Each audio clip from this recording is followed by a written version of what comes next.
want to go into the next segment, which is Trump's Easter Sunday and Insurrection Act, perhaps. Now, of course, this is something that I've been hearing. It's sort of like I've been hearing through the grapevine about the J6 thing for a minute. And I'm always keeping my ear to the ground. And so the thing is that there's talk about a second coming. Because this Easter Sunday might bring us more than just the resurrection of stories. This year, Easter falls on April 20th. Excuse me. Apologize. Which also happens to be Hitler's birthday. Now, it ain't a coincidence for Trump's people. Symbolism matters with fascists. That date has long been a rallying point for white supremacists, neo-Nazis, and now MAGA loyalists. They don't hide it. In fact, they flaunt it. Word is circulating, like I said, it's circulating through the ground, that Trump is going to use this moment because symbolism is laced on that day to unveil a plan to invoke the 1807 Insurrection Act, as a part of his immigration crackdown. Let me be clear, this has nothing to do with Venezuela, Haiti, or national security. This is about domestic power, although he's going to invoke it, most likely, in this EO.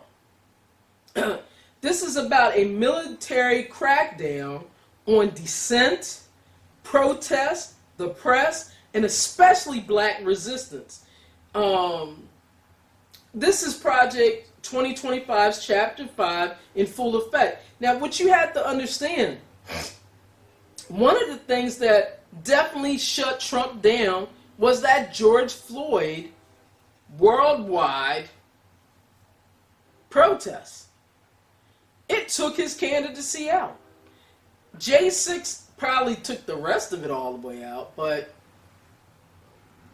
the reality is that George Floyd tragedy just really destroyed Trump's, COVID wasn't doing well, but they had gotten to a point where they sort of controlled it. And when I say controlled, it controlled the narrative. They had protests and everything, but it was kind of controlled. But that George Floyd thing lit a fire. There was too many white kids on the streets. They couldn't get the Antifa. Speaking of Antifa, where they at? Just wanted to put that in there. So, so this part, when you go into a fascist plan, and what you have to understand, if you really have read Project 2025, they're literally following point by point. So I'm going to do a little review of Project 2025 so you can understand. And I haven't really talked about it on my podcast because literally we're at 5, But I do want to just kind of dismantle and go over a few points. We're at Project 2025's 5 this week, dismantling Homeland Security. They've already went through the first 5 stages. 1, which was to purge civil service, replace career experts with MAGA loyalists, or just purge it in general, not replace it at all. Number 2, seize the DOJ, make the Justice Department Trump's personal sword, and he has done it. So, number 3, expand executive power, obliterate checks and balances. Didn't I just say that what Lisa Murkowski talked about? We're scared, we ain't got power. So he's expanded his EO power. And number 4, build a domestic surveillance state, spy on your protesters, teachers, and journalists. What has he done by controlling who can come into the press conferences? He started it. He's already started it. So now we're at number 5. Tear down the DHS and rebuild it into a militarized domestic force to execute Criminal Trump's will. Imagine ICE agents with tanks. FEMA used for political payback. I mean, he's already threatened California that they're not going to get their money. He's already said that states have to do their own FEMA. CBP operating in cities under the guise of emergency response. They want this agency to serve Trump, not the Constitution. The Insurrection Act is their trigger. So I said a lot there. Think about that. A whole reorganization. Now, Trump gets way too much credit for this. Trump is being 100% handled. He is being given a script. He is the best actor that his handlers could have ever gotten, because he is staying on script. And he's good at this script because he likes being bad. He's always been bad. He's like the Bad News Bears. That's the reason why they make so many mistakes and they get caught. But he is good enough to be on script, and he's a narcissist, and on top of that, he likes his way, and when he doesn't get his way, he's like a child. So all these things play very well this Project 2025, which has existed in the Heritage Foundation probably for 40 years, but this is probably the best version of it. So I just want to kind of delve into something so we can connect this all in. The U.S. of America, versus Germany, a tale of two reckonings. Because I want people to understand this, and the reality is, and I just want to put out full transparency. I heard someone kind of discuss this before, but they were discussing it like really ad nauseum. I just wanted to take a few points from it to add in why it's so important to understand it. So let's zoom out. Because this moment ain't just about Trump. I think sometimes we focus so much on Trump, we make it about Trump. But he has handlers. There's a whole machination in this whole situation. It's about what kind of country we want to be in. You know, we didn't get to Trump without people being complicit to get there. You know? So after World War II, Germany understood to stop fascism, you had to confront it completely.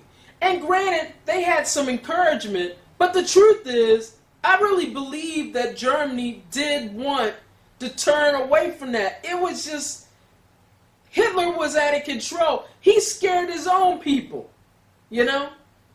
You couldn't look away. You couldn't forget. You couldn't move. You couldn't just move on.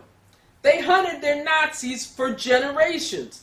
Even those Nazis were 94 years old and in a wheelchair and nearly blind. Take Irmgard Furchner. Just last week, there's a big article in the New York Times. And it talks about that she died at 99 and she was just a secretary. Not a general, not a camp guard, a secretary. And Germany still held her accountable because she was complicit in the murder of over 10,000 people at Stutthof concentration camp. Now you have to understand, a lot of people be like, why would Germany pursue someone until they were 94 in a wheelchair going blind? Because that woman stamped off the deaths of 10,000 murders. She was an accessory. An accessory. She went home sleeping okay after being an accessory. And I remember reading a book called People of the Lie by M. Scott Peck. And there was a section in there that talked about the Vietnam War and how people would compartmentalize their lies and say, oh, I saw that, but it's not my job. And so they would stamp it off as it wasn't their responsibility. And that has been really perpetual issue in America. Passing it on.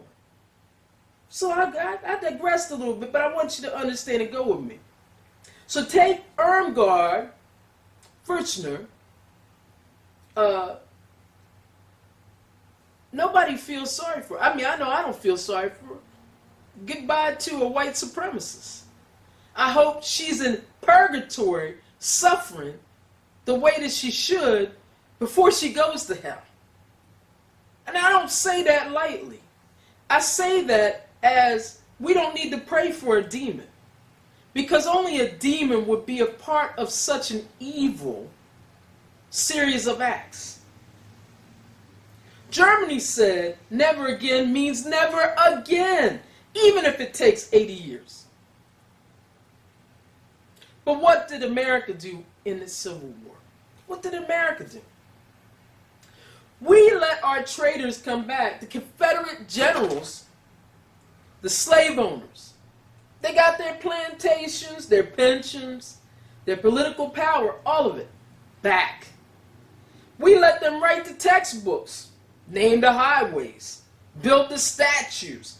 I don't care if it took them 20 years, but after Reconstruction, which was about 11 years long, they got all of it back. That's why there are more Confederate monuments than Union ones in America today. We didn't crush the rebellion. We gave them a second wind in America.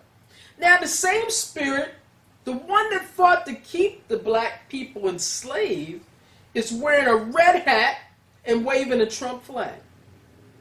Did you hear what I just said? We're wearing a red hat and waving a red flag. So when I see and hear people say, well, they're not my enemy, they absolutely are an enemy to the Constitution and to black people who have been enslaved, or their ancestors have been enslaved, or even if they don't have ancestors that were enslaved, we are part of a collective that was enslaved. So they're absolutely enemy to that progress. Those people must be crushed or woken up. And I'm just saying, they have to. The reality is Trump should have been stopped in 2021. He should have been. It's just, I mean, first thing, Biden never should have appointed Merrick Garland. Merrick Garland is going to go on record as perhaps one of the weakest AGs in the history of America. And I'm not sure who beside. Let me make this plainly. There never should have been a second Trump campaign. Once he tried to overthrow the government, that should have been off. The entire regime is filthy, dirty, disgusting, criminal, lawless. They broke nearly every rule and norm of American governance and still got to do it over again. And the thing is that I'm not so much a supporter of norms, if you want me to be honest with you.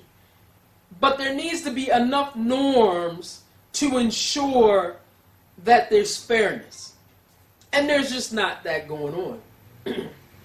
Why? Because we keep playing polite, while they play fascist. And so the reality is that they, and I knew it. I called it from the beginning. I mean, if people know me, I said from the beginning he was going to get the run again, and if they didn't put him in jail, put him in leg chains, it was not, he was going to go. Because the thing about it is this: Trump is a symbol. It's like the song my friends wrote. My friend Will Calhoun. I went to college. He's Berkeley alumni, and I always say this, and I'm sure these people don't really care about it because I haven't seen him in a bunch of years. Long story short, he's in a group called Living Color, and they did this song called Cult of Personality, and it's really pretty much an exact description of what Trump was and is. He's a cult of personality. He isn't the mind frame. He probably could barely read.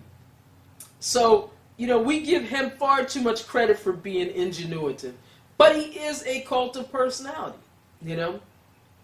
So I want to go back to what I said so we can kind of, I've been going a little bit out of script or in script, whatever.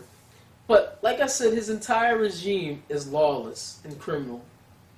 And they broke every rule the first time.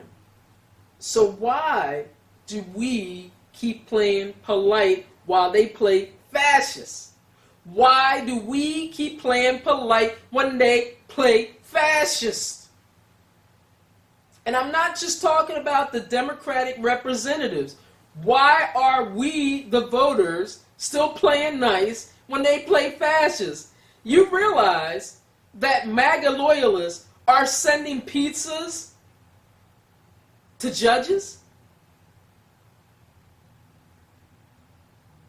Now, I don't want to get violent or anything, but maybe there should be some Chinese food sent to some MAGA loyalists. I'm not saying who should do it. I'm just saying. Because it's only food, right? So I ask yourself, is America willing to pursue its enemies, foreign and domestic, into their wheelchairs like Germany did? Is America willing to pursue its enemies to its wheelchairs, foreign and domestic? Because I haven't seen it in my 58 years of life. I have not.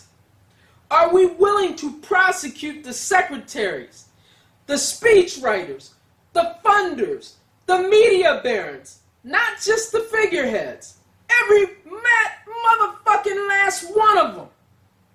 Or are we going to keep playing and asking nicely while they stomp on this republic? Are we? So, I came up with an action plan to play smart and hit back. Because I was kind of accused of just being a talker who talks about the issue and doesn't provide a plan. And I'm going to say it, I'm going to just put this out here. I don't get paid to give you a plan. So I'm going to put this out here, but I don't get paid for it. And you need to understand, this is stuff that you get paid for. But that's all right. I'm going to put it out there. Because I don't want people to think I don't care. So the first part of the plan, legal warfare. File preemptive lawsuits now. Don't wait until troops hit the streets. There should be someone who is connected to some type of nonprofit or who is connected to some kind of attorney that can file a preemptive lawsuit now. Activate your state attorneys generals and civil rights orgs. Bring attention to them. Watch the courts. They've blocked Trump before, and they will again. In fact, I saw today where Trump is trying to actively deport U.S. citizens. In Florida, they arrested they confirmed that he was a U.S.-born citizen, and they are actively trying to deport him, and the court has struck down that they can deport him.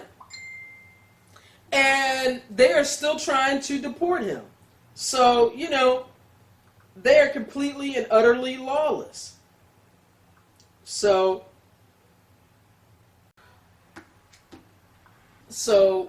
the next thing we should do is target their weak links. Because the thing about it, I can't tell you everything to target and how to target because it's not appropriate to do online. But I will say this. Linda McMahon, she's funding propaganda with her WWE money. She absolutely is. And I'm almost positive she's funding black people, with them TikToks. Because there's a whole lot of black folks wearing MAGA hats on these TikToks. And that shit ain't coming out of the blue. And there's this one channel on YouTube called the African Diaspora. They ain't talking about nothing African. It comes off pro-black. It ain't pro-black. It's all MAGA. I'm almost positive she's funny. She needs to be targeted. And when I say targeted, in the way that you fight legally. Because a lot of what she's doing with that education department is completely illegal. So I'll give you an example before I go to the next person. She has compromised our information. That Doge organization has compromised our information through the Privacy Act. Which means that, what does that tell you? They can be sued. Whiskey Pete Hegseth, selling violent nationalism and wrapped in patriotism. So what he's trying to do is shut down a large amount of the ability for rape and sexual abuse survivors avenues within the military.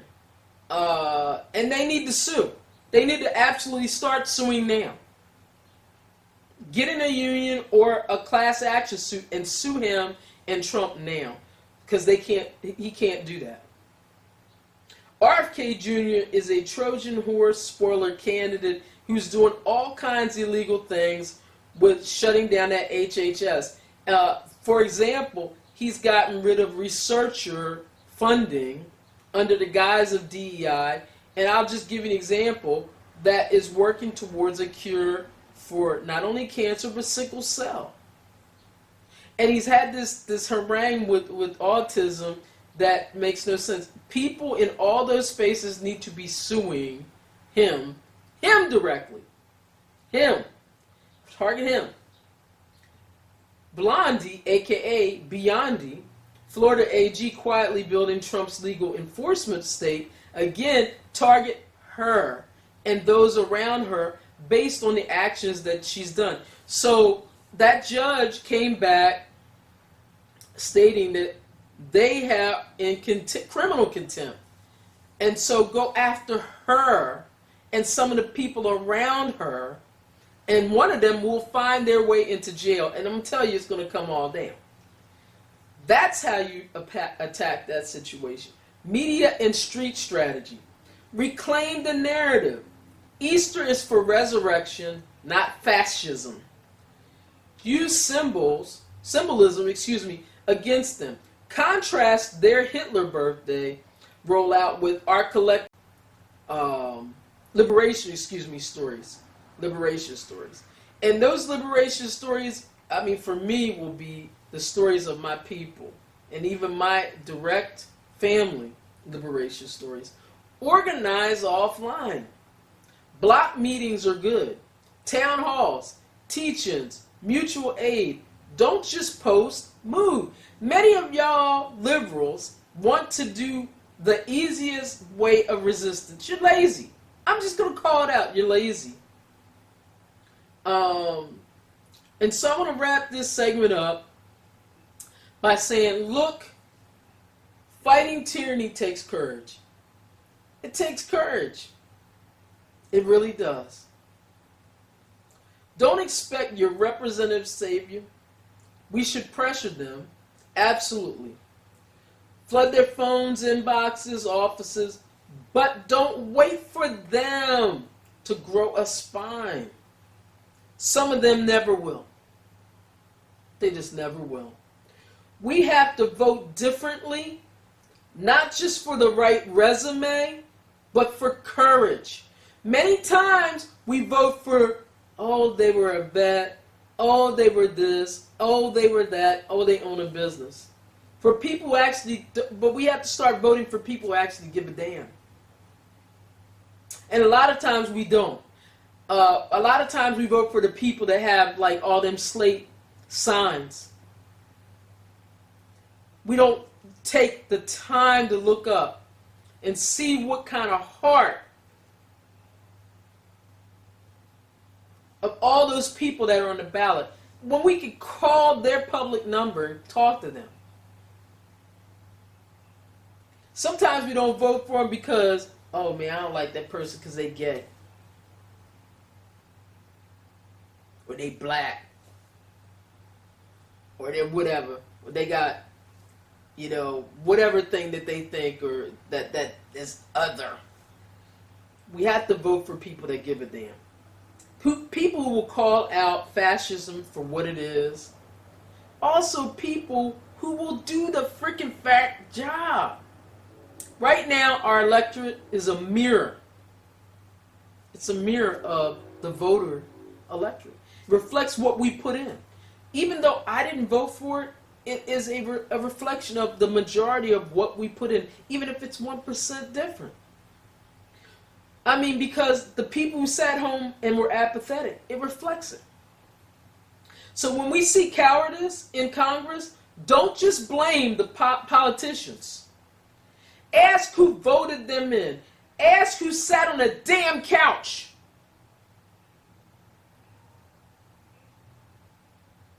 All right?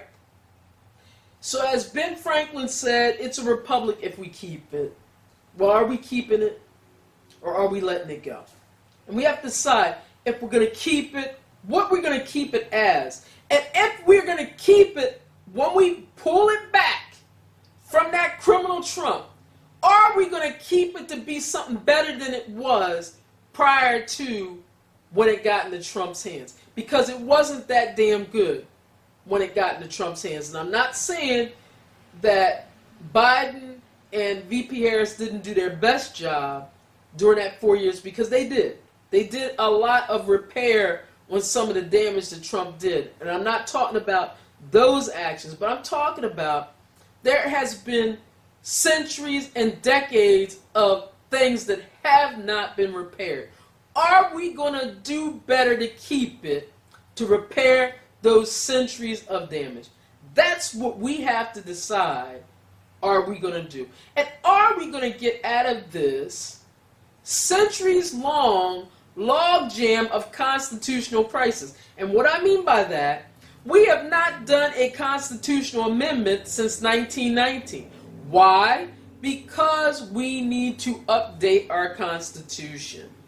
And we cannot update our Constitution if we do not retire the old one. It must be retired. We need to have a constitutional commission which includes policy writers such as myself. And I know I always put myself in it, but I have a lot of skills. It is what it is. But all kinds of experts around the nation to gather, just as they did way back in 1700s. But this time, a diverse group